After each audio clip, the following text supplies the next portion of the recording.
பல்லாவரம் தொகுதி எம்எல்ஏவின் மகன் மற்றும் மருமகளால் தாக்கப்பட்டதாக புகார் தெரிவித்த பணிப்பெண்ணிடம் 4 மணி நேரம் மருத்துவ பரிசோதனை நடத்தப்பட்டுள்ளது.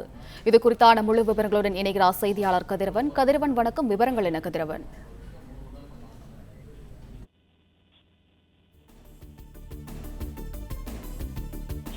பல்லாவரம் திமுக சட்டமன்ற உறுப்பினர் கருணாநிதி அவர்களின் மகன் ஆண்டோ அவர்களின் வீட்டில் பணிபுரிந்த பணிப்பெண் சித்திரவதை செய்யப்பட்ட வழக்கில் மருத்துவ பரிசோதனைக்காக பணிப்பெண் ராயப்பேட்டை அரசு மருத்துவமனைக்காக இன்று காலை அழைத்து வரப்பட்டால் சுமார் 4 மணி நேரமாக அவருக்கு பரிசோதனைகள் மற்றும் சிகிச்சைகள் அளிக்கப்பட்டன.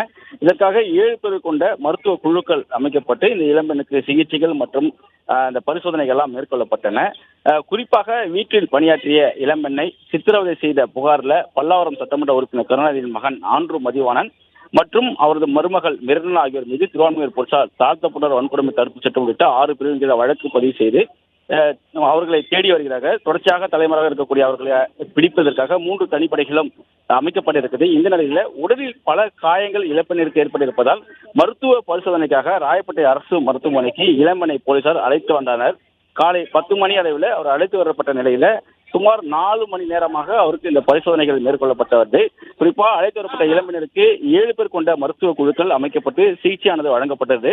பொது மருத்துவம், அறுவை சிகிச்சை, எலும்பு முறிவு பிரிவு மருத்துவர்கள் ஆகியோர் அடங்கிய அந்த 7 பேர் கொண்ட மருத்துவ குழு இளம்பெண்ணிடம் பரிசோதனை செய்து அவருக்கு ஸ்கேன் போன்றவற்றெல்லாம் எடுத்திருக்கிறார்கள். அது மட்டும் இல்லாமல் அவர் உடலில் எங்கெங்கு காயங்கள் ஏற்பட்டிருக்கிறது, இந்த காயங்கள் எதனால் ஏற்பட்டது போன்றவற்றெல்லாம் அவர்கள் ஆராய்ந்து அதனை அறிக்கையாக போலீசாரிடம் சமர்ப்பிக்க இருக்கிறார்கள்.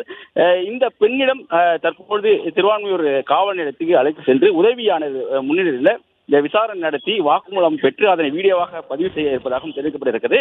அதற்காக தற்போது பரிசோதனை முடித்து அவர் திருவான்மையூர் காவல் நிலையத்துக்கு அழைத்து செல்லப்பட இருக்கிறார். விவரங்களுக்கு நன்றி கதிரவன்.